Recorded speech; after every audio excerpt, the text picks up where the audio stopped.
Good morning, everyone, and thank you for joining us today. Apologies for the delay. We just had a technical issue we were sorting out. In the Legislative Building in Regina, we have Minister of Health, Paul Merriman, and Chief Medical Health Officer, Dr. Saqib Shahab. Joining us over the conference line is SHA CEO Scott Livingston and SHA Chief Medical Officer, Dr. Susan Shaw. I believe both the Minister and Dr. Shahab will have opening remarks, followed by time for questions.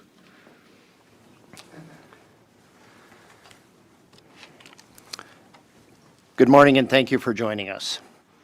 Over the past few weeks, we have seen a significant increase in the numbers of new and active COVID-19 cases in Saskatchewan. Our case numbers are still quite a bit lower than our neighboring provinces, but make no mistake. Our case numbers, our hospitalization numbers, the numbers of the patients in ICU, all of these have been heading in the wrong direction. We need to work now to ensure they don't climb even higher to the levels that we've seen next door. That's why today we are announcing some new restrictions. Restrictions around liquor sales in bars, restaurants, fitness classes, and gyms. An expansion of mandatory masking to more Saskatchewan communities.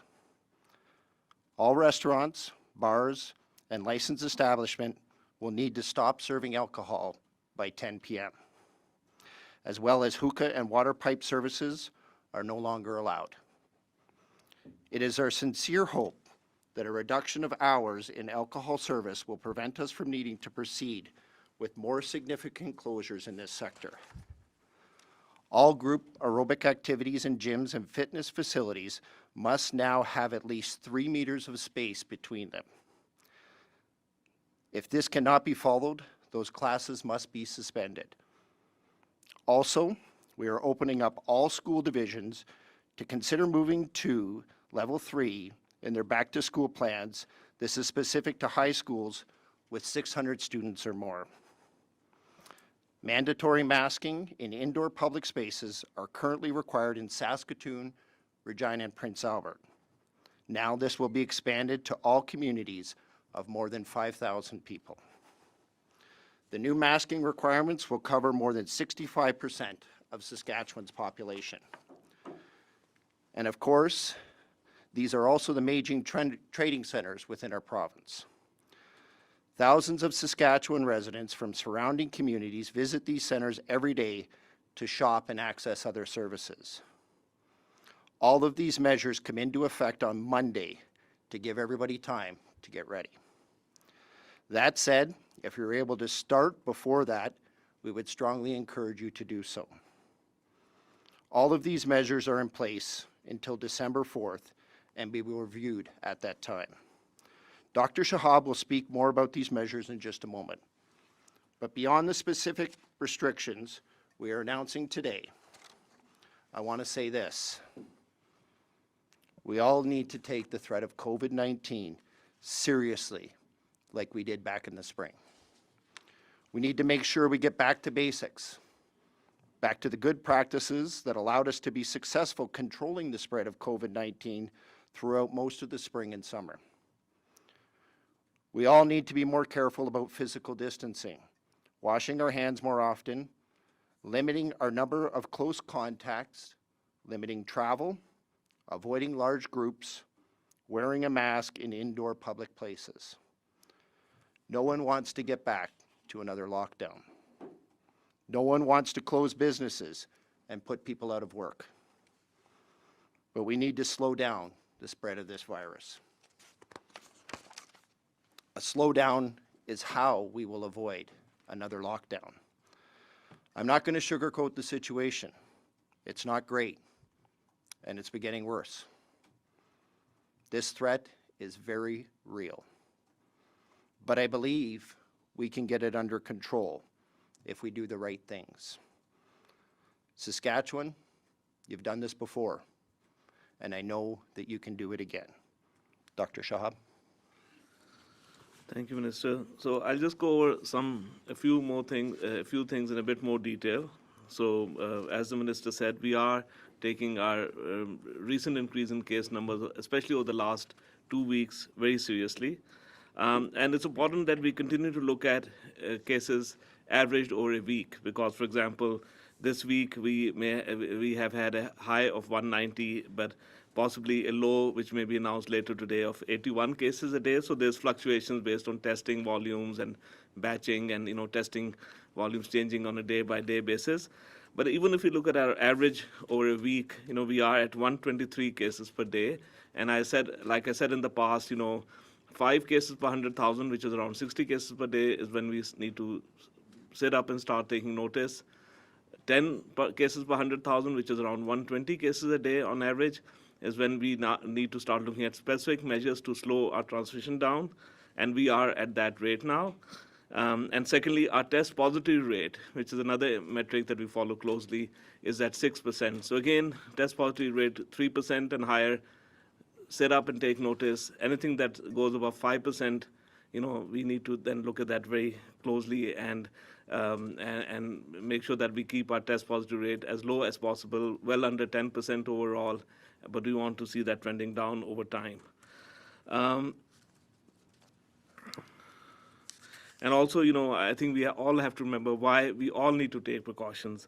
We have, over the last few days, lost 4 more Saskatchewan residents to COVID-19, and our condolences and sympathies with the family and care providers. But again, this is why we all need to take precautions to protect ourselves, our families, our communities, and those who are more vulnerable. Now, while these cases are a result of activities that happened 10 days ago, it means that we need to take measures today to prevent cases into the future. So all the measures we take today will reflect in the case numbers we will have next week and the week after that. And we've also seen, when we've looked at outbreaks, we've seen outbreaks now. Thankfully, we haven't seen those super spreader events, and that's great because people are very cautious now in not having gatherings more than 15 or 10 in the house now. Receptions no more than 30, but as small as possible, following the guidelines. Places of worship, other places, up to 150. But this is the time to attend virtually where possible, just like in March. This is the time to make sure that we're physically distant, wearing a mask, and minimizing rituals where there's multi-touch opportunities for transmission. But when we look at transmission now, it's in every activity, even where guidelines are being followed. We have seen cases in recreational sports, in gyms, in bars, worship services. And what that means is we need to look at all those guidelines on a weekly basis and either adjust the guidelines, as we have for now bars and restaurants, where there's no service after 10 for alcohol, but food can be served. But we all need to also practice those guidelines, both as customers and not just business owners. Go and sit at a table of 6, wear a mask when you're going in. When you're going to the washroom or leaving, wear your mask again. That's how we limit transmission in those settings. And unfortunately, if we can't limit transmission in those settings and our case numbers go up, then we have to look at further restrictive measures. So as of today, what we will be updating as of information just now that we received, we have 53 individuals in hospital and 15 in ICU. So again, we can see our hospitalizations are trending up. Our case numbers started rising significantly about 2 to 3 weeks ago, and now our hospitalizations are trending up. So there's always a 2 to 3 week lag. But this is again showing that even though the bulk of our cases are in young adults who, for the most part, have mild illness, there is then overflow into people who are older, people who have underlying risk factors, and that is then reflected in hospitalizations and deaths that we are now seeing. And that is exactly why now, and Mr. Livingston and Dr. Shaw will speak to that, how that then starts putting pressure on the acute care system.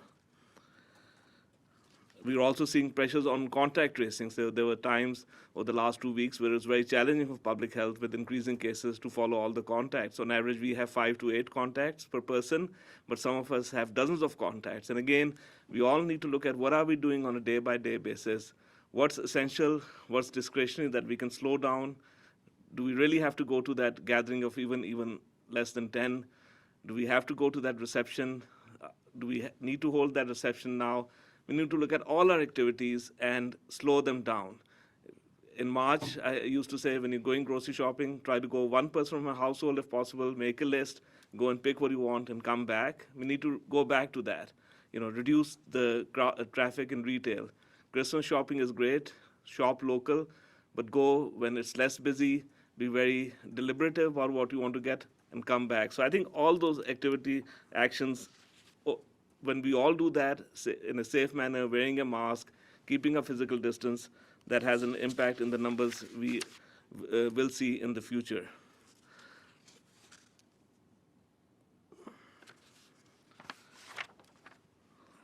And then the final comment I'll just make is that we had some interest in modeling, and so modeling is a very important tool. And I have to recognize that in the University of Saskatchewan, we have some of the most accomplished modelers internationally who are a resource for Saskatchewan, Canada, and internationally. So modeling is a tool that we in government and in public health use along with epidemiology to try to predict that based on what we have seen.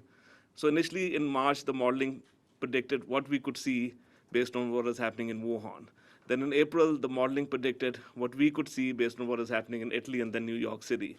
And then over the summer, the modeling predicted what we could expect to see based on what is happening in Canada. We weren't seeing that many cases, but other parts of Canada were and the US were, that what we could see in similar health systems in Canada. And then the modeling predicted how easy it was to bend the curve. And by easy, I don't mean the sacrifices we all have to make.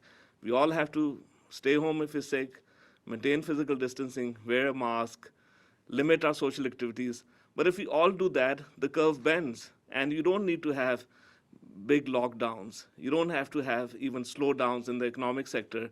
But we can only avoid that if we all do these things. Not if some of us do it, but if all of us do it. So again, anecdotally, we can see that maybe there's people are just closer together when shopping.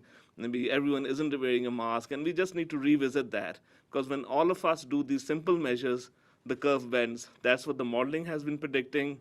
But the modeling is also predicting that if we are unable to do that, our numbers will trend up. And many other jurisdictions have reached the same conclusion. And, if there's interest, I can bring some presentations on an epidemiological update as well as a modeling update next week.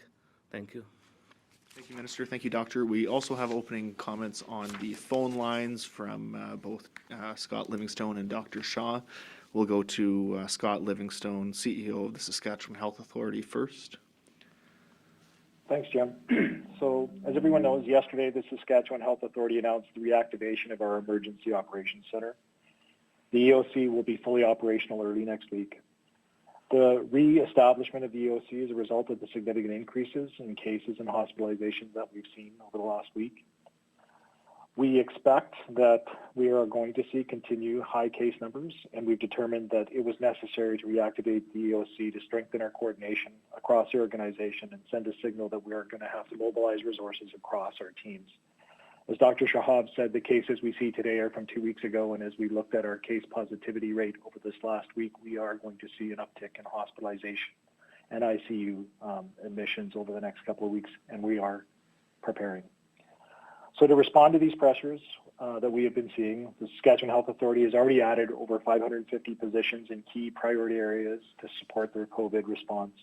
We also continue to identify a number of areas of need and recruit and hire key personnel. But I want to be clear that this will not be enough. Addressing our pressures solely through the labor market will not be possible. It is also going to require us to redeploy staff internally. As the minister has also outlined, early in spring of this year in 2020, we were able to redeploy staff fairly easily because of the very broad across-the-board service slowdowns in the health sector. Those actions were taken out of an abundance of caution to respond to a virus that at that time we didn't know very much about. At this point in time, we are not planning any across-the-board service slowdowns going forward, as we believe the impact on the health of people that we serve is too great. We will, however, be looking at targeted, localized, and time-limited service slowdowns.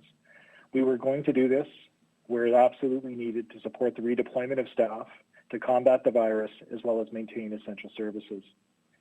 It's critical to remember that our commitment will be to make these as minimal as possible in both their scale and their duration, but they will be needed at times over the next few months and weeks to fight COVID and ensure that our acute care services remain available to those who need them, both COVID and non-COVID patients. I also want to comment on the impact that the virus is having on our system and underline some of the help we need from the public. Recent large increases are putting an immense pressure on our major hospitals, especially in Saskatoon. Saskatoon, as you know, the ICU capacity challenges, along with increased COVID admissions, have prompted our ICU team to begin the implementation of an expansion in a controlled manner. This decision is going to allow for the movement of ICU patients in a measured fashion and where there's appropriate system supports to care for them. We've also, at the same time, needed to implement bypass processes to mitigate capacity challenges in some of the busier units. These types of decisions, both big and small, are happening across the system. To be able to respond to outbreaks or shift our resources to meeting testing and contacting tracing demands, the more and more we're being forced to contemplate some of these difficult decisions. We will continue to work and keep these disruptions and service slowdowns limited, but they will be needed periodically. None of our COVID surge plans guarantee the system will be able to cope with the large growth in cases and associated hospitalization. This is why our ability to meet demand is up to the public.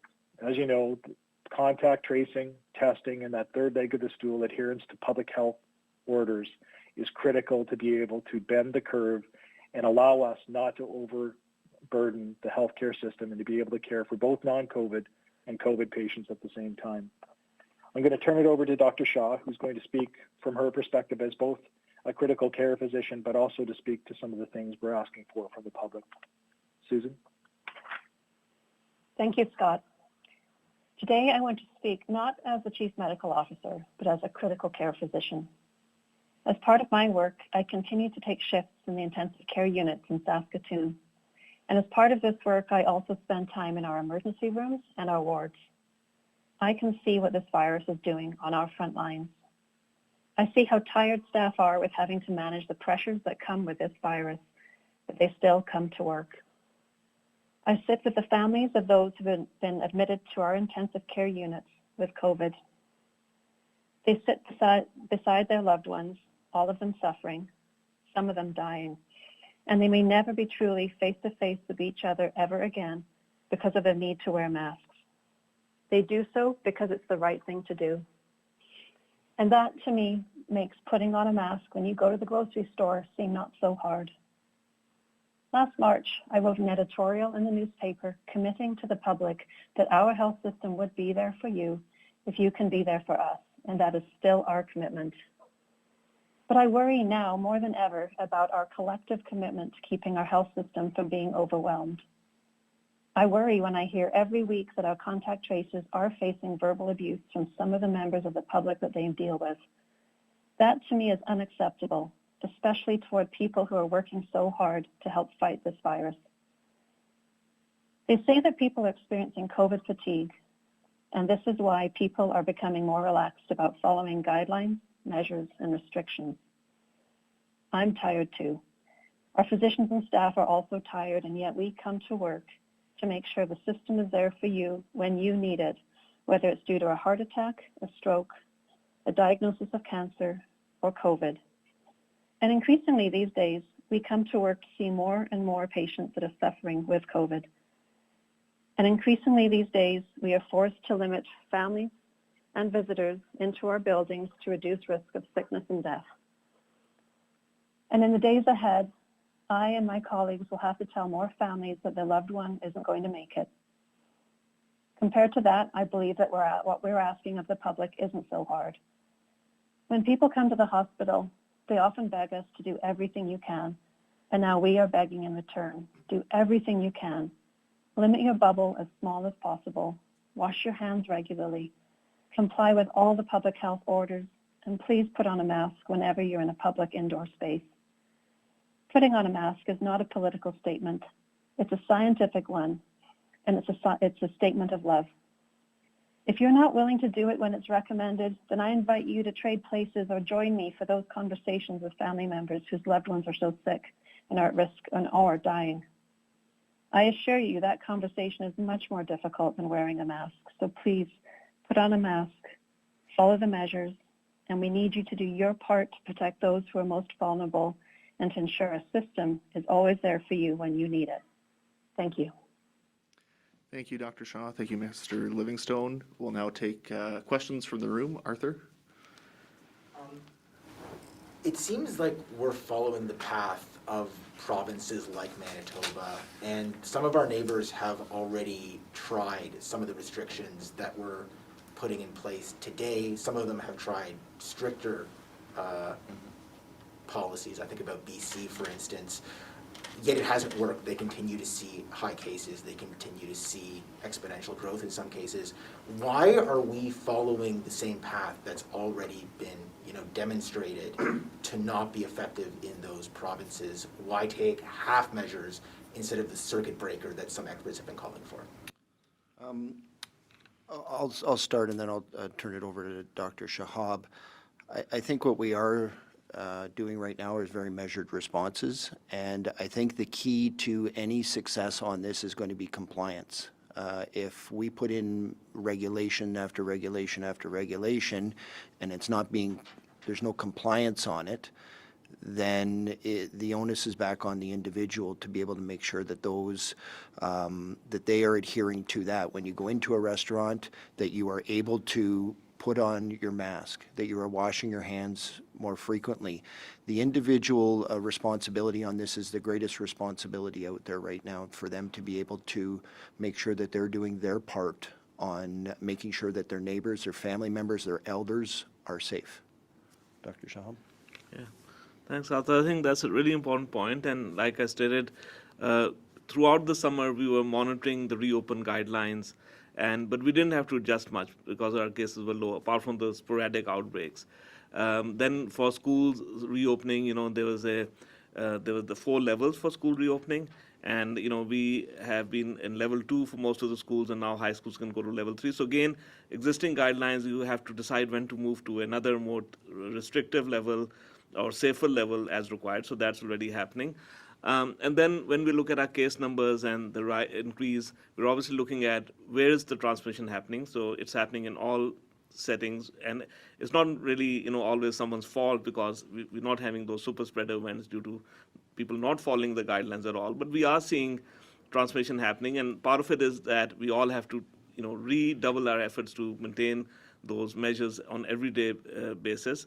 But we also knew that if we go do some of the things that are important to us, like playing a sport, going to church, we will occasionally see transmission, even though we're following the guidelines. You touch a surface, you touch your eyes or mouth, inadvertently transmission happens.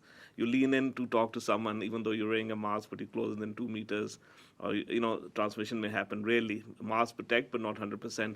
So we knew that, but the question is that when do you start restricting some of those things? And so we've already started restricting our gatherings in the home, because 10 people, including your household, because I've said many times, in my living room where I could have 12 people, I can't have more than 4 people 2 meters apart. It's just not possible. So we've already done that.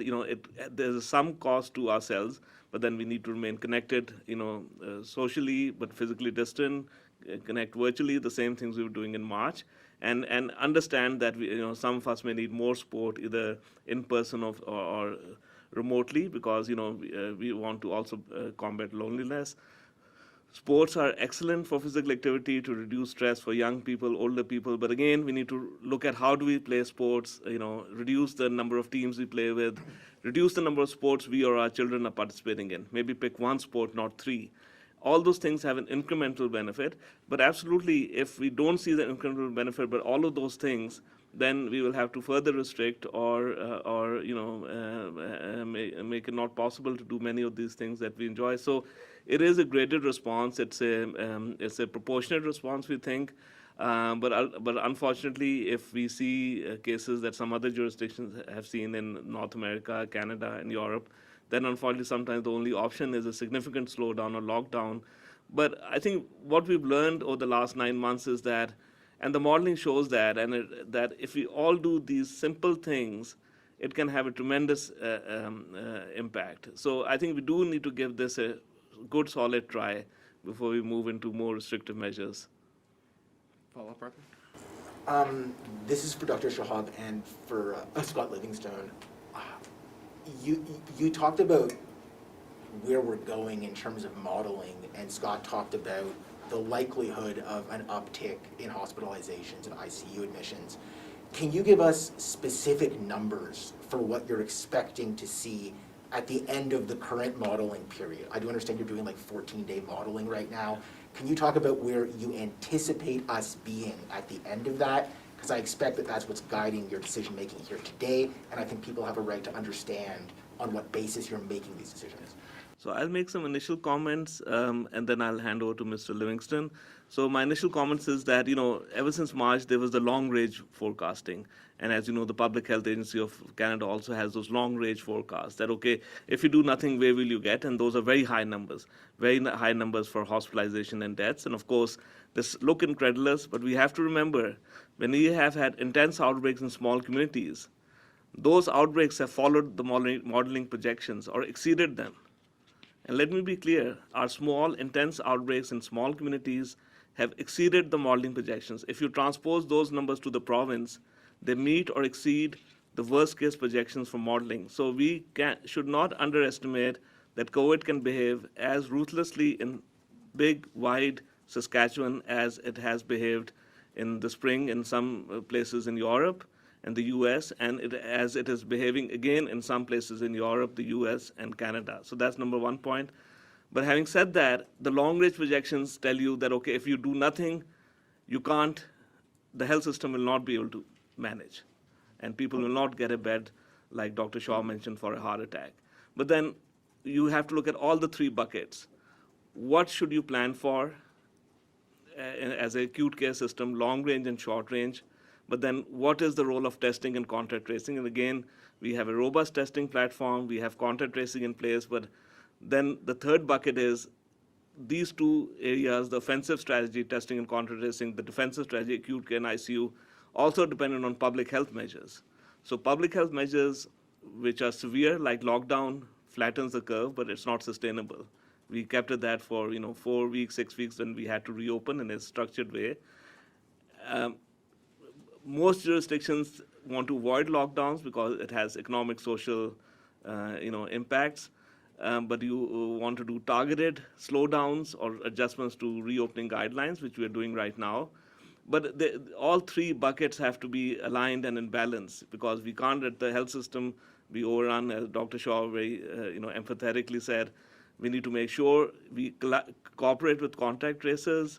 We should have minimum number of contacts on a week-by-week basis. We should have a list ready. Like I said, I make my list every Saturday, and I also realize if they're getting high, that what I should trim. But I have a list ready to go that if I am COVID positive, I can give my list to the contact tracers right away. And then we also have, and we should go for testing responsibly, go when you're symptomatic or when directed by public health. And then the third bucket is public health measures that all of us do. So it's a balance among all three. It's not just one thing is enough, just hospital planning is enough, the other two are important, but it's a balance. So with that, I'll maybe ask Mr. Livingston to comment further. Thanks, Dr. Shahab. And the only thing I would add, Arthur, is we know enough from what we've already seen with respect to the response to the pandemic, what's going on in the provinces next door to us, as well as this ongoing relationship we have with the lagging measures. So as Dr. Shahab and Minister pointed out today, and I highlighted, what we're seeing today are cases from 2 weeks ago. And we know this last week we've had a running, I think, daily total of around an average of 125 cases, which was much more than what our daily average was a couple of weeks ago. We know that from the couple of weeks ago, we've seen 50 hospitalizations and a lot of ICU patients in the facilities now. And that's just naturally going to happen now because of the case numbers we've already seen. So as important as it is for us to tighten our belts and reinforce the public health orders and abide by them, we've already set in motion, at least over the next couple of weeks, we know we're going to start seeing increased pressure, and that's why we're activating our teams so that we can respond to that, both offensive strategy and defensive strategy. We're not stopping services. We're maintaining that dual response, but we know we're going to have to deploy resources to properly care for the cases that are going to come to us. And unfortunately, some of the things we've also seen in other jurisdictions, and again, it's highly dependent, as Dr. Shahab has said, on who's getting sick and where they're getting sick with respect to their age and other conditions. But we also know when you see an uptick in hospitalizations, about two weeks down the road, you all see an uptick in mortality and deaths. And that's, we're going to do our very best to take care of the people of this province throughout the pandemic, but that is something we know, and you don't need a forecast to do that. That's just the reality of what we know about the virus today. We'll go to our next question from the room. Steph Davis. So these restrictions come into play on Monday. You said that's to give people, enough time to adjust. Why is that necessary when it's essentially, more people wearing a mask or not serving drinks past a certain hour? Well, as I pointed out in my opening statement, is if the obligation should be to do it now. It's coming into force on Monday because restaurants have to gear up their staffing or gear that down to according to what their new hours are going to be, as well as gym classes. They may have scheduled people out. We're trying to be considerate of the businesses out there to be giving them some opportunity to adapt to what are changing, as well as the hookah and water pipe lounges. We want to give them some time to adjust to this new public health measure. In saying that, we also want to make sure that it's done as quickly as possible. So we're allowing them the weekend to be able to gear up their staff and make sure that they can notify their staff. And again, we're trying to work with our industries to make sure that this is feasible on their part. Follow-up, Steph? Yeah. I guess every other province in Western Canada has suspended indoor sports at this time. I know you did mention it's been considered, but I guess just why hasn't that been done yet? Yeah, so this is an area that we are looking at very closely this week, and we may come up with some recommendations next week. But again, I think we'll be looking at the guidelines and the recommendations. But again, this is a message to all parents and children and adults who participate in sports.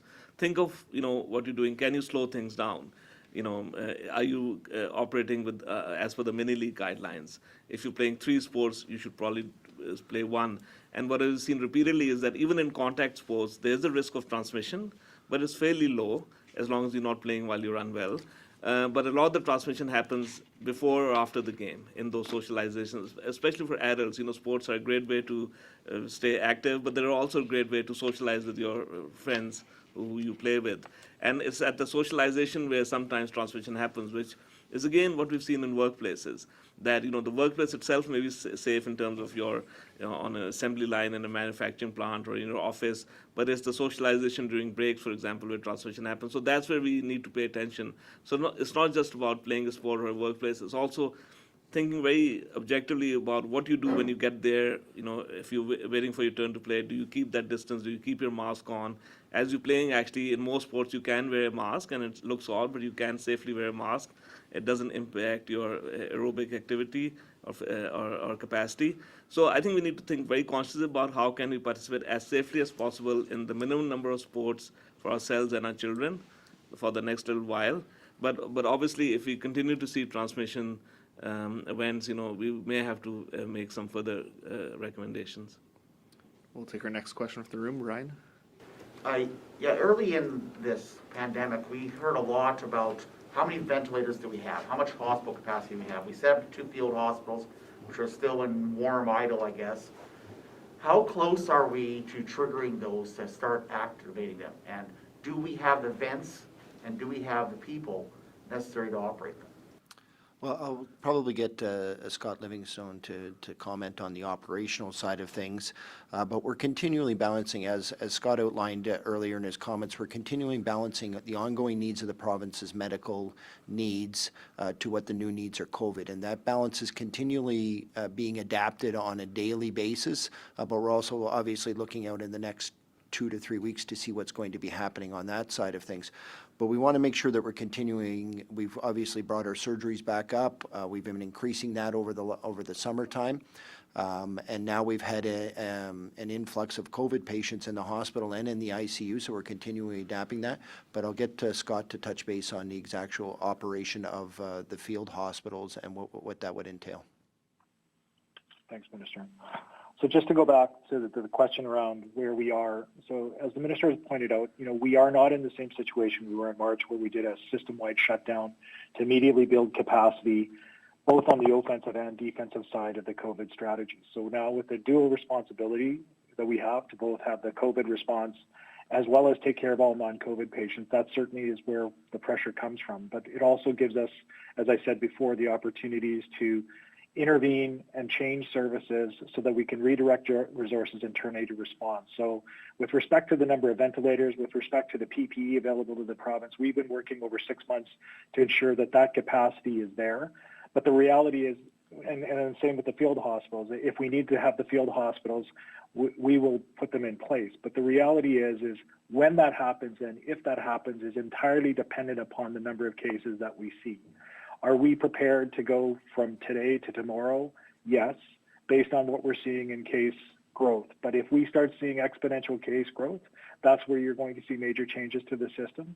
That's going to put not just COVID patients, but other patients at risk, because we will reduce other types of health services to support the work at both field hospitals, as well as other types of interventions that will be required to properly care for the people of this province. But with respect to, as I mentioned before, clinically, and Susan's probably much better to answer this than I would be, that we know a lot more about the disease clinically than we did at the start of this. We also are in a much better position as a province with respect to the tools that we need to be able to address the concerns. But it does not come without a cost, and I'm not talking about a financial price. I'm talking about what the cost would be to others if the system starts having to actually gear up so much more of its capacity to deal solely with COVID patients, because we just don't have that luxury. We are going to have traumas, we're going to have heart attacks, we're going to have strokes, and we can't minimize the impact that that type of service reduction would have on people across this province, because we've already experienced it. Susan, did you have anything to add about the clinical side? I just agree with everything you said. We are prepared, we will be prepared, but I think our goal should be to never have to get to that point, and that's dependent not on the healthcare system, but on the actions of our public. And I know we've done it before, and I'm confident we can do it again. So it's just urging people to keep your bubbles as small as possible. The measures are the minimum. You can always go beyond and keep your numbers smaller and keep your contacts fewer, and keeping yourself safe, keep the people that you love safe, and keep the healthcare system safe. Follow up, Brian? Yeah, my wife's been a nurse for 24 years, and in all of her experience of that, rarely is there a day when the wards she's worked on are generally full. So how much capacity is there that we can play with here? We have 50-something in the hospitals right now. It doesn't seem like a lot for a system that has, over 1,200 beds? 1,800 beds? I don't even know what it is, but if that is maxing us out, where is that pressure point? Maybe I'll just, again, a general comment. We are getting to that point where we are at what I would consider a tipping point within the healthcare system. That we need to make sure that we only have so many healthcare professionals out there, and we have to keep constantly adjusting them to moving them over from somebody that would normally be in the ICU unit to COVID. So we're continuously moving those people along that spectrum, and as more COVID patients come in, as Scott just outlined, we have to look at what services do we have to either reschedule or postpone to be able to take the complement of individuals from that area and put them in and treating COVID patients. So we're pulling from one side of the system to help the other side of the system. And that's going to be continuously adjusting. But the best way of making sure that we don't have to pull those surgeries is to be, again, compliant with the public health orders. Then the pressure comes off or lessens for the healthcare system. But that is not in my hands. It's not in Dr. Shahab's hands. Those are into the individuals' hands that are out there in the community.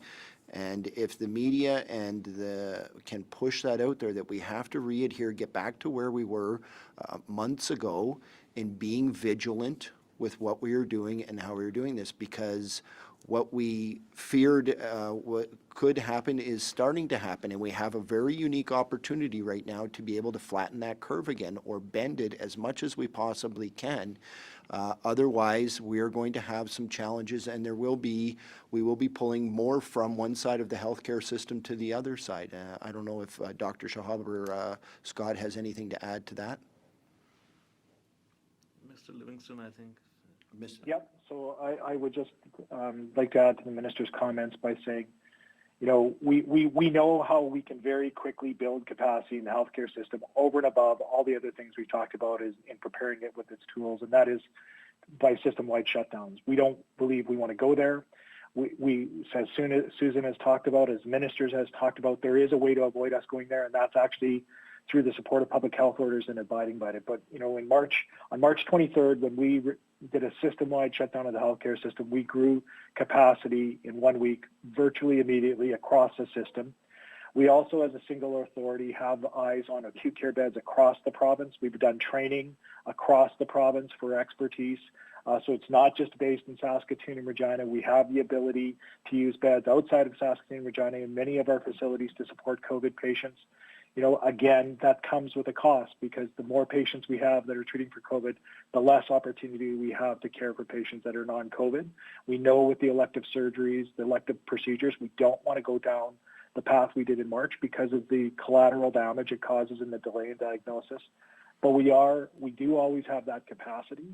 But as you've heard multiple times today, it's how do we avoid getting there? And we know what works. We've done it before. It's how do we double down and make sure that we don't put the system in a position that we have to make those hard choices on large scale. We'll take our next question from the room. Steph?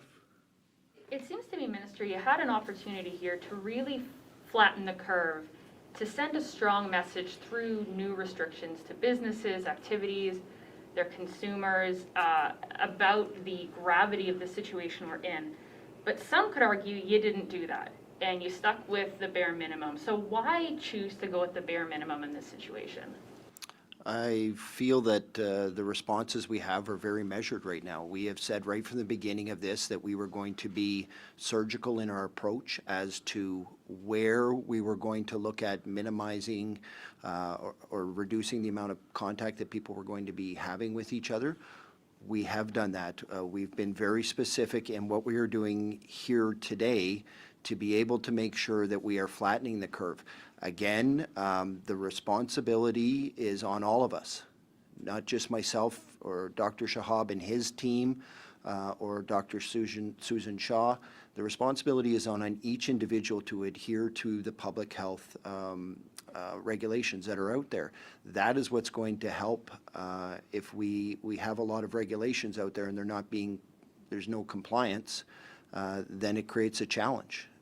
So I want to make sure that the emphasis is on all of us to be able to adhere to this. This will help flatten the curve more than anything. Follow up, Steph? Are we past the stage of just asking people to follow the rules? Like, if you think the most important thing is compliance, how come your government isn't doing anything to encourage compliance? There's nothing in here today about increasing fines and new education campaigns. So why not do anything to encourage more compliance? Well, I think that there are things in here. We're asking people that are in towns larger than 5,000 to be able to go to masking when they are indoors. That is something that we're asking them to comply with. So we have increased the compliance on that. How are you going to ensure that is going to be complied with, though?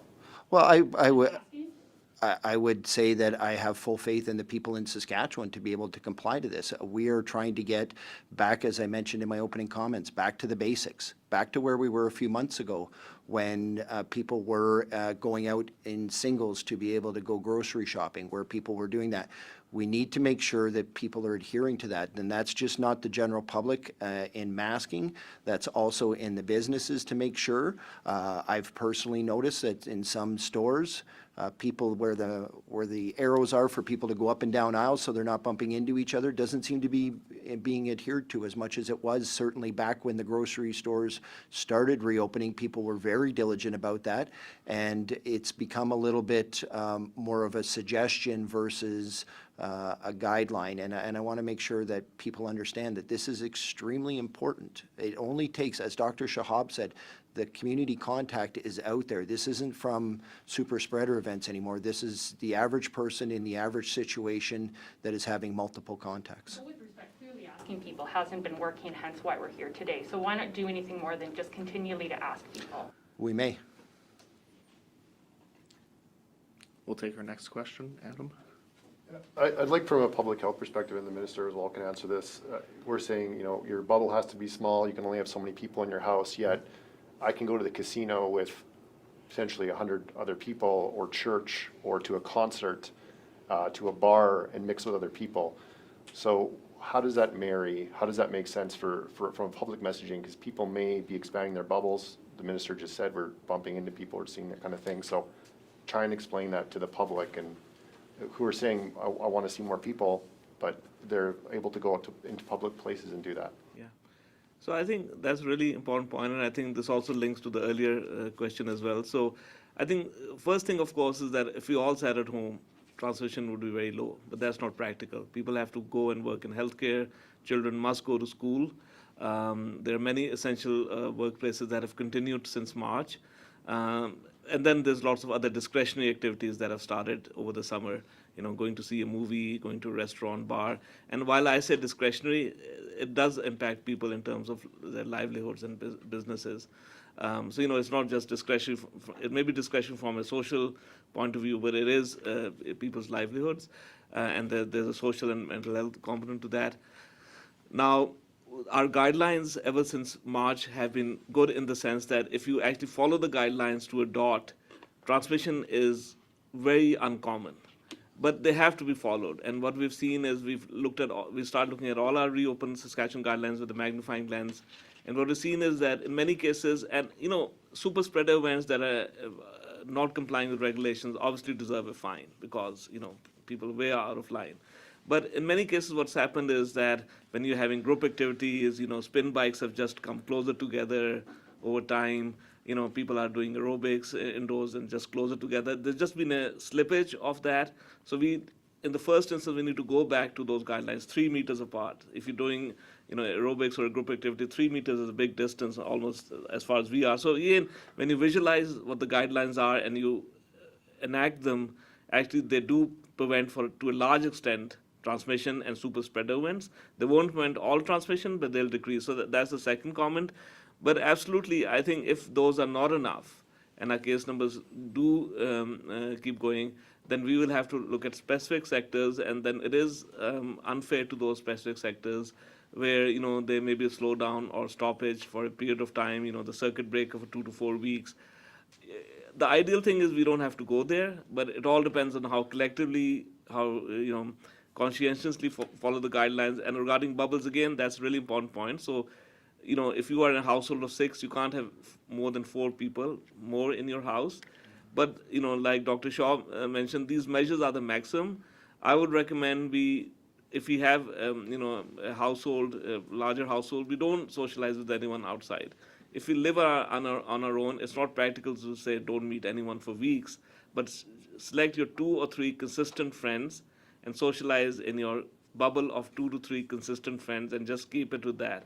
So I think we have to find ways in which we can have some ability to socialize safely. Again, ordering takeout is fine, but going to a restaurant may be safer in some circumstances. If you don't have space in your room, if you're having a meal, want to have a meal with your close, consistent friends. So I think we all have to look at our own circumstances, make adjustments. And there are instances where, many bars and restaurants, people sit at the table, but then you're not supposed to mingle, but people are mingling, and that's where transmission is happening. So that is no longer allowed, and there may be inspections and fines if that is happening, not just, I would say, to businesses, but customers who are not following the guidelines. Follow-up, Adam? Yeah, there's a big spotlight on both of you today. I think there's a lot of pressure, obviously, on what's going to be announced today. It's people across Canada are watching, obviously, all the provinces. Doctors, Sun, some other groups, health organizations have written a letter. They've asked for mandatory mask province-wide. You haven't done that today. The mandatory mask, what you're putting in today doesn't cover the entire province, about 60, 70%.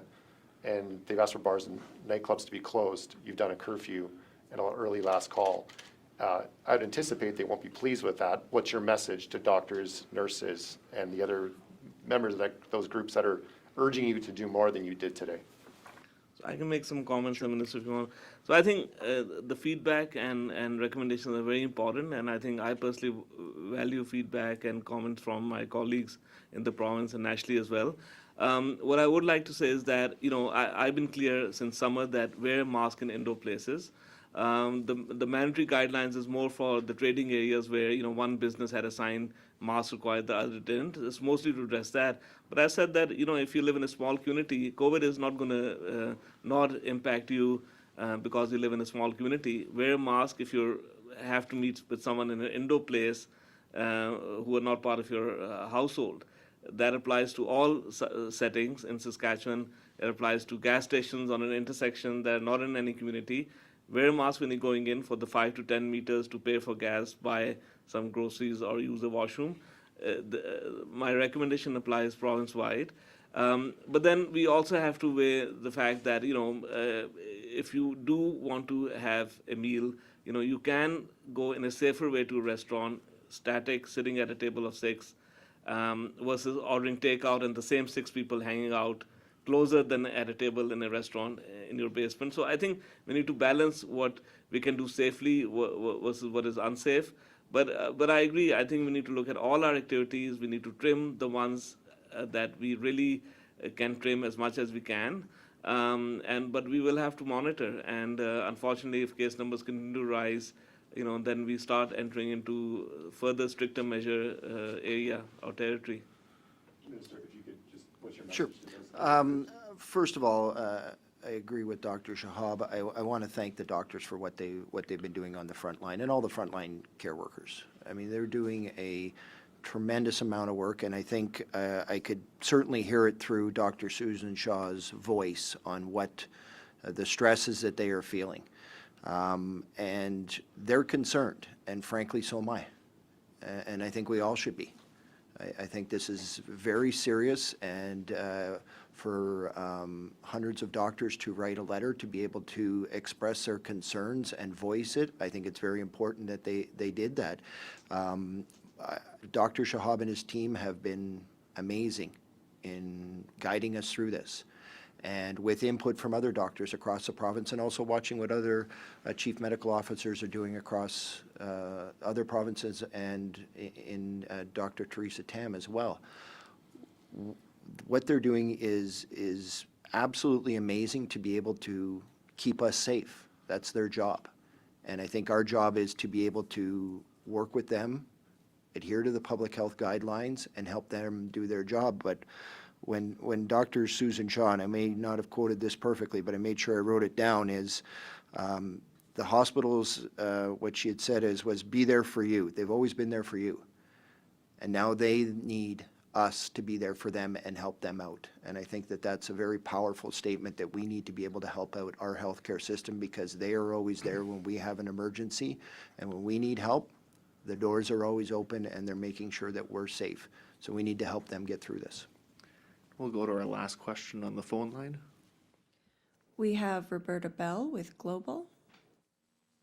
Hi, my question is about the recommendation regarding schools. A part of the press release that came out said that we've seen significant transmission in schools, but then we just heard, and again it says under that in the press release, that school setting is not where transmission is occurring. So can we just get some clarity around what's going on in the schools and why they're only being recommended to move to level 3? Yeah, so first of all, I'll continue with Dr. Susan Shaw's recognition of healthcare workers, school, staff, teachers, students and their parents, and frontline workers who have been working throughout the pandemic. So that's my first comment. Second, as schools reopen, they all open in level 2, which is mask use in common areas, and in many cases in classrooms. So all those layers of protection have kept school transmission low. We always knew that cases in schools will reflect cases in communities, and we've seen, increasing number of schools with a single case acquired in the community, which has been handled in a way that there's been no further transmission. In some cases, there's been limited transmission in schools, very small numbers, not large outbreaks. And again, it speaks to all the layers that schools practice, including where appropriate mask use within classrooms as well. And what I've heard is that children have adapted to wearing masks throughout the school day very well. So I think, if we want to learn how to wear masks, maybe we should, look to our children for inspiration. But then, having said that, we also know that, and this is from the science that's emerged, that, while children can obviously get COVID just like everyone else, they may be less able to transmit that efficiently, but we still need all the layers of protection in our classrooms.